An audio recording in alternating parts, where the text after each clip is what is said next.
In 1992, a healthy young man working and living in Raleigh is found dead in the apartment he shares with two roommates.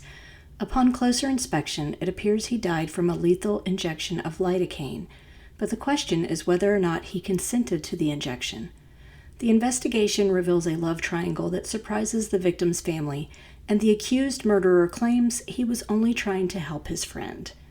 This case is similar to one that happened 10 years later in Florida, where a scorned man offered to help a female friend rid a migraine with an injection of pain medication, but deliberately took her life instead. We also discuss a Charlotte cold case from 1989 that was recently solved thanks to preserved evidence that contained DNA leading to the killer. There is much to love about North and South Carolina, but the two states have also had their fair share of violent and senseless crimes over the years. From murders on the Blue Ridge Parkway, in the heart of big cities or sleepy college towns, and along the coastal waters, some of these stories may be new to you. Some may have happened in your town. Some may involve people that are still missing to this day. But all will leave you remembering to always be vigilant about the people you meet and the places you go. I'm Renee Robertson. Please join me for Missing in the Carolinas. Episode 113, The Death of Michael Hunter in Raleigh and the Ruth Buchanan cold case from Charlotte is solved.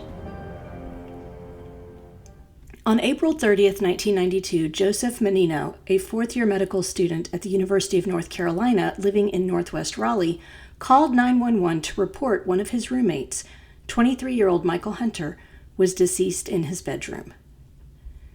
Mannino at first told police that he gave Hunter an injection of Benadryl and Vistaril, both antihistamines, for help with a migraine. But when the medical examiner took a close look at the whole picture, a puzzling set of circumstances emerged. The toxicology report showed traces of the two antihistamines, but also showed a lethal dose of the prescription painkiller Lidocaine. Hunter's arm contained 2 needle marks. The medical examiner ruled that Hunter's cause of death was an overdose of lidocaine, which injected could have quickly shut down his respiratory and nervous systems. Even though Mannino was weeks from graduating from medical school, the University of North Carolina put his graduation on hold while the investigation played out. Mannino and Hunter had both met while they were students at UNC. Hunter had graduated with a degree in linguistics in 1991 and was working as a technician for the Institute for Academic Technology in Research Triangle Park at the time of his death. His co-workers there had nothing but good things to say about his joyful spirit. He had even programmed hundreds of quotes into their computer system so they would see them whenever they turned on their computers in the morning. On a day when one of his co-workers was being interviewed for the News and Observer, she said the quote that morning had been from British entomologist Sir J. Lubbock.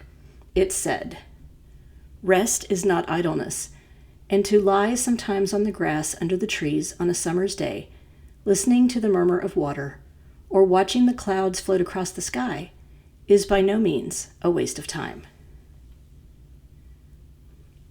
Hunter grew up in Lexington, North Carolina, where he was a drum major at Central Davidson High School and sang baritone in the choir at the Jerusalem Baptist Church in Mocksville. His friends described him as a bright young man who loved reading science fiction novels and collecting comic books. He also could never sit still and was described as a ball of energy. Part of the evidence police collected from the apartment included Mannino's black medical bag, which included the 3 drugs found in Hunter's system. They also discovered a floppy disk with Hunter's belongings that contained several different drafts of what looked to be a suicide note. It mentioned that he had HIV and was too ashamed to tell his parents, so he was planning to inject himself with medication from his roommate's medical bag. The investigation involved 60 interviews that ranged from Washington all the way to Florida. Hunter's autopsy showed no signs of him being HIV positive. The investigation into Hunter's death revealed what police believed was the motive behind the crime: a love triangle between the 3 men sharing the Raleigh apartment, Mannino, Hunter, and a landscape architect named Gary Walston. Walston had met Hunter about 2.5 years earlier through mutual friends from UNC. When he got an apartment at the Timbers off Millbrook Road in May of 1991, he asked both Hunter and Mannino to move in. Shortly after Mannino's arrest, he told the News and Observer that the two men had very different personality styles. Hunter was very friendly and outgoing, while Mannino was more quiet and reserved. Dissension arose when Hunter and Walston decided they wanted to continue their relationship without Mannino. They asked him to find another place to live, and he'd been sleeping on the couch when Hunter died. Walston had been out of town visiting Georgia. 4 months after Michael Hunter's death, police arrested Joseph Mannino and charged him with first-degree murder. His plans to become a medical resident working at Pitt County Memorial Hospital in Greenville were put on hold. Mannino was from Pennsylvania. He completed his undergraduate studies at Belmont Abbey College in Belmont, where he earned degrees in business and biology before heading on to UNC for medical school. His father told the media that growing up, his son had always had his nose buried in a book and never got into any trouble. He had wanted to become a doctor who specialized in rehabilitative medicine, helping people with broken bones heal from accidents and other medical issues. Joseph Mannino's murder trial began in Wake County in the summer of 1994 and lasted 13 days. During the trial, a friend of Hunter's said that while the three men had initially agreed to a polyamorous relationship, about 3 months prior to Hunter's death, he and Walston had decided to cut Mannino out of the relationship. When this happened, he was asked to move out of the bedroom they were all sharing. Things became so tense that Hunter would find reasons to stay later at work so he wouldn't have to be alone with Mannino in the evenings at the apartment. During the investigation, police asked Mannino point blank if he had injected Hunter with lidocaine. He said he had not, only the 2 allergy medications he had initially listed. Retired Detective W.A. Blackman asked Mannino during their 4 different interviews about the injections. He even asked Mannino if he could have given Hunter a dose of lidocaine because he had a reaction to the other medications. He still denied it. Police never found the needle used for the injections because Mannino said he had taken them directly to the nearby Wake Medical Center for proper disposal. Dr. Carol Chasky, a forensic linguist, was teaching linguistics to engineers at NC State University in 1992 when she received a call from a police detective who needed assistance in determining the authenticity of computer-generated suicide notes allegedly left behind by a young man who had died from a lethal injection of 3 drugs. She used a program called Alias, Automated Linguistic Identification of Authorship System. This program reduced each document to basic components with individual words.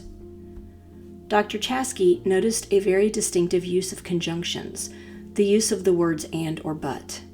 They were used in large sentences. The letter writer also had a fondness for using adverbs, often combined. This pattern was not found in Michael Hunter's known writing samples. After examining samples of Joseph Mannino's writing, she recognized the use of more complicated words, conjunctions, and adverbs matched his language style.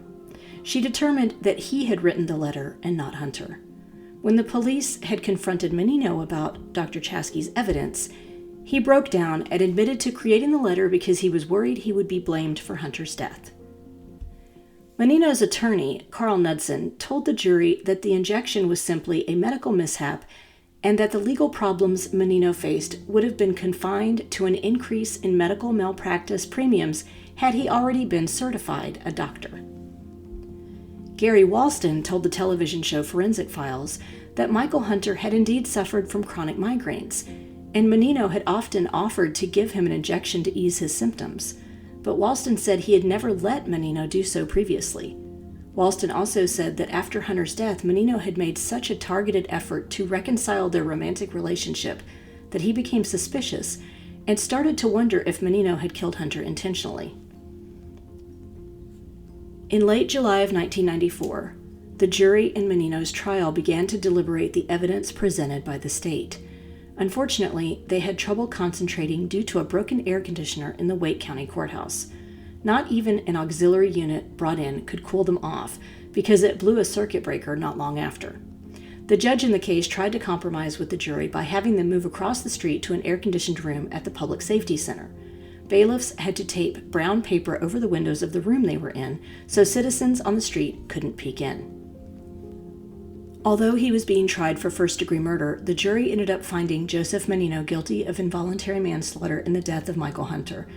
They could not agree on whether the defendant meant to kill Hunter when he gave him the injection. Prosecutors maintained that they believed Mannino had given Hunter the lethal injection after he had fallen asleep in his bed when he knew Walston would be out of town. Then he went to the computer in the apartment and wrote the alleged suicide note from Hunter to cover his tracks. When the judge asked if Mannino had anything to say, he simply stood up and said, "I just want to say I'm sorry." Prosecutor Evelyn Hill maintained that she believed Mannino meant to kill Hunter when he gave him the injection. Hunter's mother, Patricia Carnes, spoke at the sentencing hearing.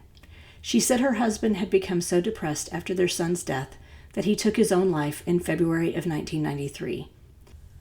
Gary Walston said his parents had chosen not to speak with him since before the trial started because of all the details that had come out about the three men's relationship. The prosecutor also played a recording of Hunter singing his last solo, The Easter Story, at his Davie County church. It left two members of the jury who had returned for the sentencing hearing in tears. Mannino's attorney brought in witnesses that talked about his volunteer work with the Special Olympics while he was an undergraduate student at Belmont Abbey College. He also had no prior criminal history.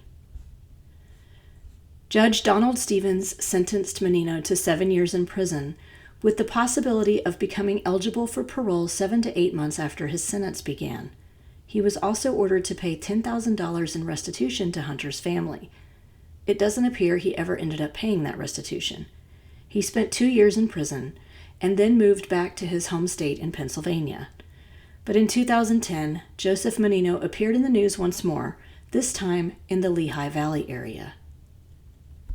When he was released from prison, his 1994 conviction made it difficult for him to find work. He finally grew so frustrated he kept his criminal history off a job application for a data entry clerk at the Lehigh Valley Hospital in 2005. He later went on to earn a degree from St. Luke's School of Nursing and began working as a registered nurse in the Lehigh Valley Hospital's AIDS Activities Office. 3 years later, the hospital learned about his criminal past and fired him. During a board hearing with his employer, Mannino said he was relieved they knew about the conviction and said frustration with finding a good-paying job led him to lying on his job and nursing school applications. When he was initially hired at the hospital in 2005, the Pennsylvania State Police had conducted a criminal background check on him, but he lucked out because these checks don't always uncover convictions from other jurisdictions. After nurse Charles Cullen was discovered to have murdered numerous patients in New Jersey and Pennsylvania until being arrested in 2003, these background checks became more rigorous at hospitals. Now new hires must agree to an FBI fingerprint check and a child abuse history check on top of the normal background check. 2 of Mannino's instructors from nursing school also spoke at his hearing and said he had been a good student who had not gotten into any trouble. 2 of his patients with AIDS testified that he had been a competent and compassionate nurse. One former classmate said she couldn't have completed nursing school without Mannino's mentorship. Before we continue, let's take a quick break for a word from our sponsors. I'm a huge fan of the skincare products by SkinxErin. You've heard me talk about them before. I use their pre-cleanse oil, hydrating beauty oil, and perfecting night oil each day, and I swear my skin looks at least 10 years younger. I love that these products don't leave my skin feeling greasy and are loaded with squalene oil and vitamins E and A. Plus, they are extremely affordable. Their customer service can't be beat, and the positive affirmations they include in the packaging are so uplifting. Go ahead and treat yourself with 10% off your order using my code, MissingCarolinas10. I'll include a link in the show notes for you. Are you looking to level up your writing or learn a new skill? Whether you focus on nonfiction or are more inclined to creative writing, or want to learn how to put together a digital portfolio of your writing, Wow Women on Writing can help.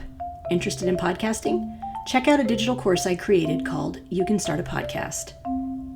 During this pre-recorded webinar, you will learn the benefits of creating your own podcast, materials you need to get started, how to develop content that will keep listeners coming back for more, and ways your podcast can create supplemental income.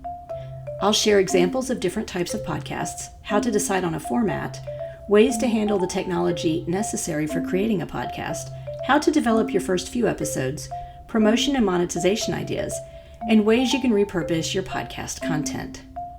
All written materials and resources are provided by me. I'll also give you a handout with information discussed in the webinar, along with suggestions for a few different types of podcasts to explore.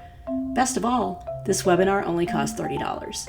You can find it by going to wow-womenonwriting.com and clicking on the Classroom tab. I'll also post a link in the show notes. And now, let's get back to the show. When I was researching Michael Hunter's death, I was reminded of the 2005 murder of University of Florida graduate student Michelle Herndon. Herndon was a healthy, physically active 24-year-old whose friends and family knew as a staunch environmentalist.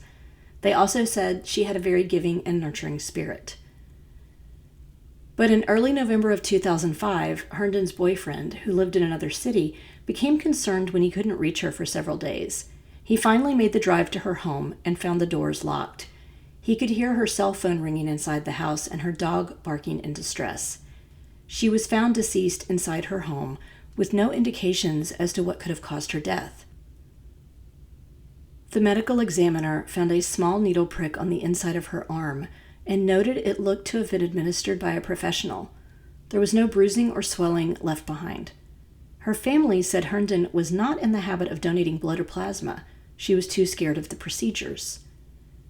During the search of the crime scene, police noticed Herndon's bathroom trash was empty and found a plastic grocery bag near a dumpster outside. In the bag, they found pharmacy-grade pharmaceuticals, a blood-stained syringe, and vials of injectable medicine. There were a few items of mail also addressed to Michelle Herndon. Police knew Herndon could not have injected herself and then carried the supplies outside. The house had also been locked up. The toxicology report later showed she had more than 4 times the lethal dose of propofol in her system. Propofol is an anesthetic and is used to relax patients and induce sleepiness prior to surgical procedures. Based on the amount found in Herndon's bloodstream, it would have stopped her breathing in a matter of seconds. Investigators soon learned that Herndon often suffered migraines, and a friend of hers named Oliver O'Quinn had been known to give her a medication by injection. She had met O'Quinn because he was the housemate of one of her girlfriends in town. O'Quinn was a nurse in the surgical intensive care unit at the University of Florida Health Shands Hospital. Herndon's friends said O'Quinn appeared to have a crush on Herndon, but she only viewed him as a friend. They did admit that he often acted awkwardly around Herndon, even after she told him she was in a serious relationship. Still, she trusted him when he offered her relief from her migraines. The supplies and vials found at Herndon's home matched back to the hospital O'Quinn worked at and had access to. His supervisor there said he had been fired on the day Michelle Herndon died because they felt O'Quinn did not have the skills necessary to work in the ICU. But he also worked part-time at another emergency room, and police found him there. He agreed to an interview before he said he planned to be out of town on a weeks-long vacation. As you can guess, he immediately left the country for Ireland before being interviewed. He stayed there for a few months before moving on to West Africa, where he was finally apprehended. Police were able to match O'Quinn's DNA with a sample left behind on the cap of a syringe used in her murder. While incarcerated and awaiting trial, O'Quinn told a cellmate he had overheard Herndon making disparaging comments about him to her boyfriend while she was on the phone. He said, because she put him down, he was going to put her down.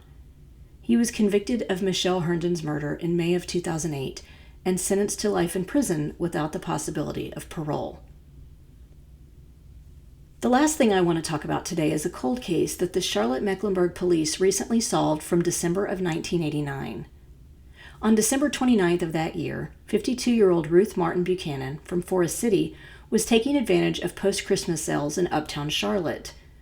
Ruth had a trip planned to Florida for the new year and wanted to go shopping for clothes. She was married to a man named Dr. Fate Buchanan and worked as an assistant in his chiropractic office. She enjoyed collecting dolls, helping community members in need, and square dancing. She was walking with a friend in the middle of a crosswalk at West 5th Street and North Tryon just before 4 p.m. when a small, dark-colored car struck her at a high rate of speed. According to witnesses, Ruth was thrown at least 10 feet into the air before landing on the asphalt. Her friend that was with her said the car never stopped. Ruth was taken to a nearby hospital but never regained consciousness. She died from her injuries the next day. A few days later, police received an anonymous tip that led them to a late-model dark blue Mitsubishi sedan. The windshield on the passenger side was shattered, and the hood just below the windshield was dented. It was parked at a motel on North Tryon Street. They soon learned the car had been stolen. While police worked to discover who had been driving the stolen car when Ruth Buchanan was hit, the case soon went cold. In 2022, Crime Stoppers received a tip about the hit and run. It didn't pan out, but detectives decided to take another look at the case. In 1989, crime scene technicians had collected a cigarette butt left inside the car's ashtray. They submitted it for DNA analysis and got a hit. The DNA belonged to a man named Herbert Stanbeck, a career criminal who was already in prison for another crime. The first time police visited him, he asked for more time to respond to their questions, according to reporting by WBTV. The second time they visited him, he confessed to being the car's driver that day. He said he had been too scared to stop once he realized what he had done, and he read that Ruth had died a few days later. Stanbeck, now 68 years old, pleaded guilty to the crime and was sentenced to 2 years in prison for Ruth Buchanan's death. He is serving the time concurrently with a 6-year sentence as a habitual convicted felon. This brings us to the conclusion of this episode of Missing in the Carolinas. If you enjoyed this episode, please do me a favor and give it a 5-star rating wherever you listen to your podcasts. If you'd also like to support the show in a small way, you can buy me a coffee over at buymeacoffee.com, Renee Robertson. I currently don't receive any compensation for this podcast, so every little bit helps me continue producing new content. We're also now on Instagram, Facebook, and YouTube, so please like our pages and get started on a discussion of the missing people profiled on the show. Do you know of a missing persons case in North or South Carolina that you think should be covered? Email me at missinginthecarolinas@gmail.com with any details you can share. And don't forget to check out our sponsor, Wow Women on Writing, and the great programs and writing contests they have there at wow-womenonwriting.com. Cover art for this podcast was designed by Macintosh Multimedia. All episodes are researched and written by me, Renee Robertson, with sound editing provided by Daniel Robertson. Thanks so much for listening.